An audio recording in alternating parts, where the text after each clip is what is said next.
Tuhan, salam semuanya. Haleluya, salam, puji Tuhan. Selamat pagi.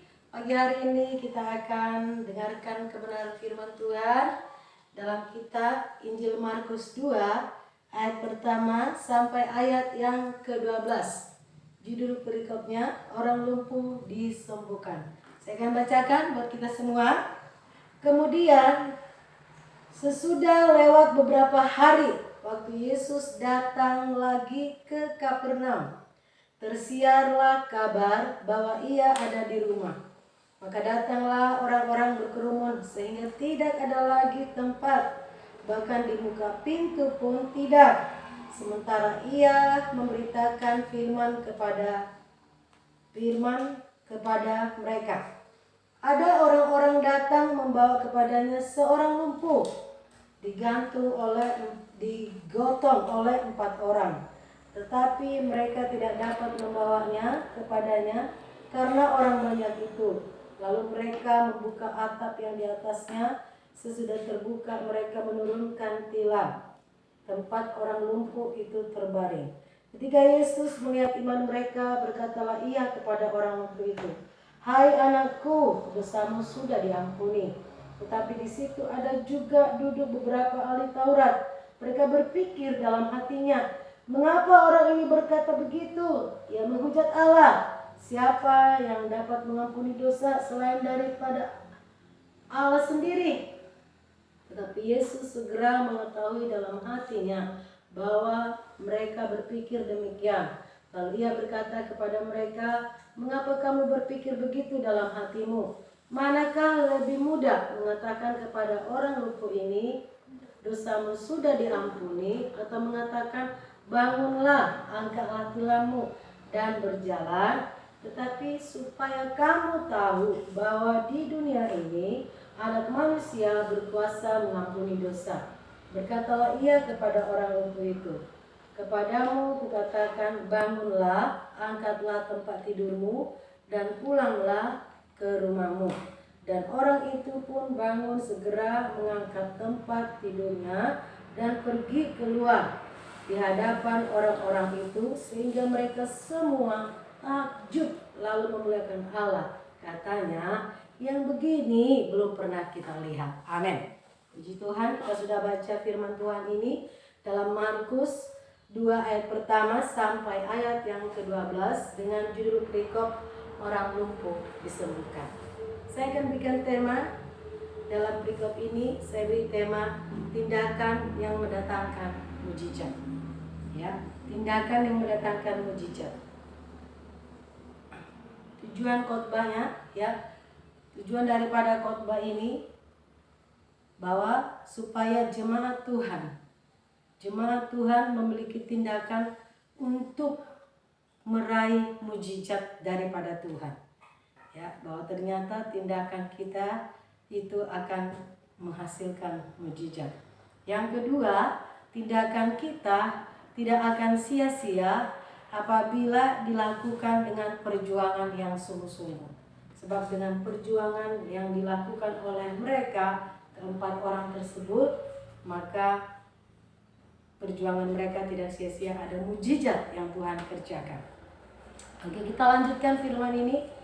Ada waktu itu, di satu kampung Kapernaum, Yesus tinggal di rumah seseorang.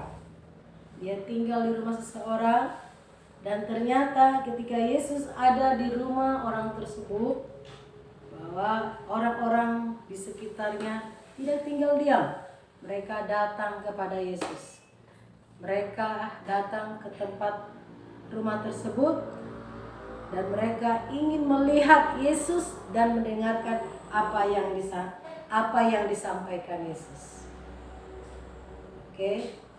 Dan kita melihat bahwa ternyata Yesus datang ke rumah itu bukan hanya sekedar datang berkunjung, tapi ada mujizat, ada pekerjaan-pekerjaan besar yang Tuhan kerjakan. Ada banyak kegerakan-kegerakan yang Tuhan perbuat pada waktu itu. Dan salah satunya bahwa ada orang yang disembuhkan oleh Tuhan Yesus. Siapa Apa itu? Seorang lumpuh yang sudah mengalami lumpuh total, tidak dapat berbuat apa-apa, ya, dia disembuhkan oleh Tuhan Yesus. Nah, kita lihat beberapa poin, beberapa hal yang mau kita pelajari. Kenapa, ya? Kenapa mereka ini mengalami mujizat yang daripada Tuhan? Kenapa orang lumpuh ini bisa mengalami kesembuhan yang daripada Tuhan? Ya, yang pertama, adanya belas kasihan. Karena adanya belas kasihan daripada 4 orang tersebut, ya, bahwa keempat orang ini ketika melihat orang lumpuh itu, dia terpapar, dia tidak bisa melakukan apa-apa. Saya percaya kenapa sampai 4 orang menggotong dia, karena memang dia sudah lumpuh total, tidak bisa berbuat apa-apa. Jadi keempat orang ini punya belas kasihan, ada rasa iba, ada rasa kasihan, ada rasa sedih melihat, ya, kondisi daripada seorang lumpuh ini, sehingga dengan demikian belas kasihan itu menimbulkan tindakan mereka untuk menolong orang tersebut, ya, ditolong, mereka punya hati berbelas kasihan, sama dengan seperti Yesus. Bahwa Yesus punya belas kasihan. Yesus punya belas kasihan sehingga dia punya hati untuk menolong orang-orang yang butuh pertolongan daripada Tuhan Yesus. Itu yang pertama, belas kasihan. Yang kedua kerja sama. Adanya kerjasama menimbulkan mujizat, adanya kerjasama menimbulkan, ya, kesembuhan terjadi atas orang lumpuh ini. Ya, kerjasama mereka keempat orang ini, ada kesatuan hati, ada kesepakatan. Mereka sepakat, ayo kita gotong aja, kita bawa di sana Yesus ada di rumah si A, kita bawa Yesus ke tempat itu, seperti itu. Dan mereka kerjasama, tidak ada iri-iri, tidak ada, ya, mereka merasa dirugikan, tidak ada merasa diuntungkan. Mereka sama-sama punya visi untuk menolong orang lumpuh tersebut, sampai mereka, ya, sama membawa ke rumah daripada Yesus tinggal pada waktu itu, ya. Kerjasama itu membuat mereka dapat melakukannya, ya. Saya percaya seandainya mereka tidak kerjasama, mungkin, ya, karena kecapean, mungkin yang satu berkata, aku aja yang keberatan, kau pasti ringan, dikit kau ngangkatnya. Pasti mereka akan saling menuduh. Bisa jadi di tengah jalan orang lumpuh ini ditinggalkan, dibiarkan, gitu, ya.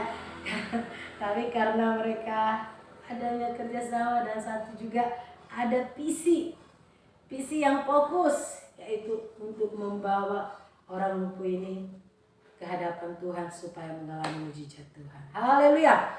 Yang kedua, yang ketiga berani mengambil resiko. Ya, berani mengambil resiko. Bahwa mereka berempat berani mengambil resiko, tidak memikirkan sebab akibat, tidak memikirkan resiko.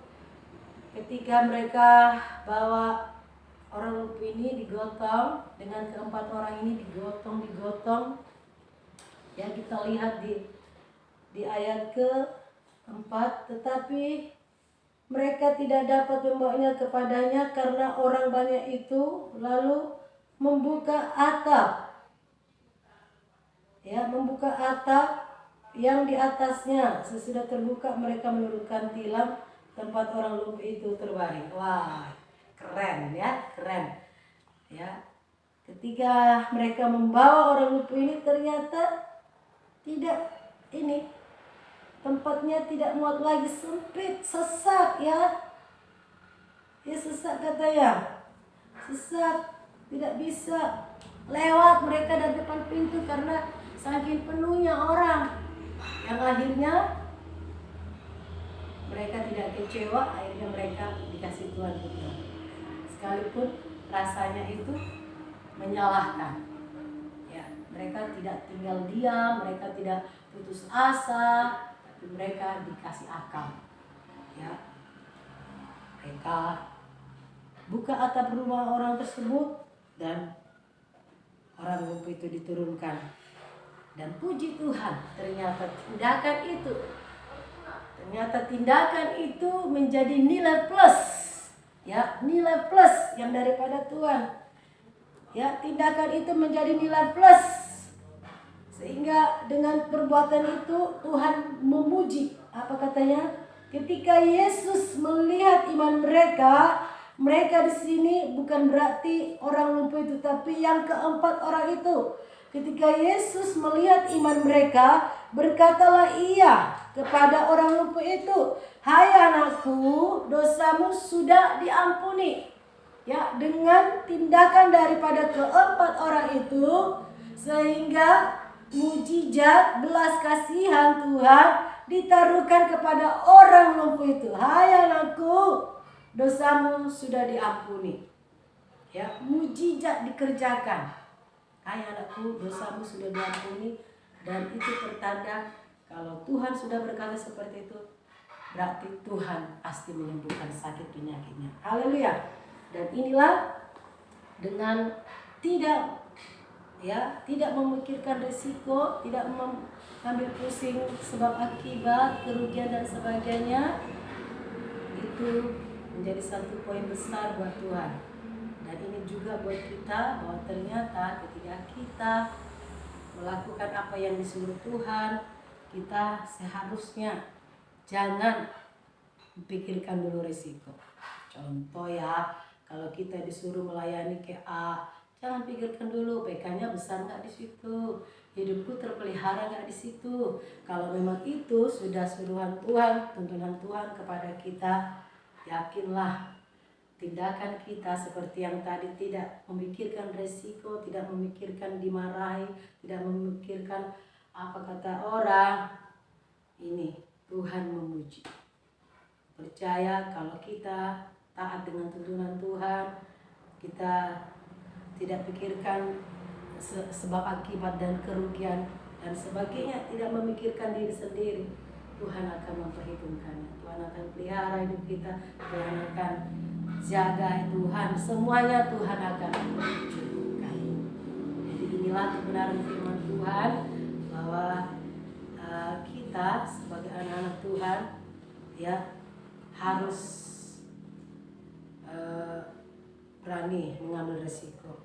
Dan kata penutupnya bahwa mujizat itu boleh terjadi karena keempat orang tersebut memiliki belas kasihan kepada orang lumpuh tersebut. Yang kedua, bahwa kerjasama yang baik tanpa ada merasa dirugikan dan diuntungkan, tidak ada merasa dirugikan diuntungkan, itu akan membawa mujizat, berkat yang besar. Yang ketiga, berani mengambil risiko, berani dirugikan, ya, tanpa menghitung-hitung untung rugi, engkau akan mengalami mujizat Tuhan. Jadi kalau kita melayani, jangan hitung dulu untung rugi, karena itu akan tidak jadi berkat buat Tuhan. Jadi itulah kebenaran firman Tuhan. Kita semua umat Tuhan, mari kita belajar dari keempat orang ini, ya. Saya melihat keempat orang inilah yang mengakibatkan mujizat itu terjadi, kesembuhan terjadi. Demikian firman Tuhan, kita berdoa. Tuhan Yesus, kami bersyukur buat pagi hari yang indah ini, bahwa Tuhan beri pengajaran buat kami, bahwa kami sebagai anak-anak Tuhan, bahwa kami harus punya belas kasihan, bahwa kami harus memiliki kerjasama, harus kami ketika kami punya tim di dalam pelayanan, kami harus punya kerjasama yang baik. Dan yang ketiga Tuhan, supaya kami ya Tuhan, supaya kami tidak takut dengan risiko. Ketika Tuhan tuntun kami kepada hal yang sulit, kami tidak memikirkan kesulitan itu, sebab kami percaya kesulitan akan membawa mujizat Tuhan. Terima kasih Tuhan, berkati Berkati kami semua. Terpuji sangat kau Tuhan, sebab kau Bapa hebat bagi kami. Haleluya. Amin.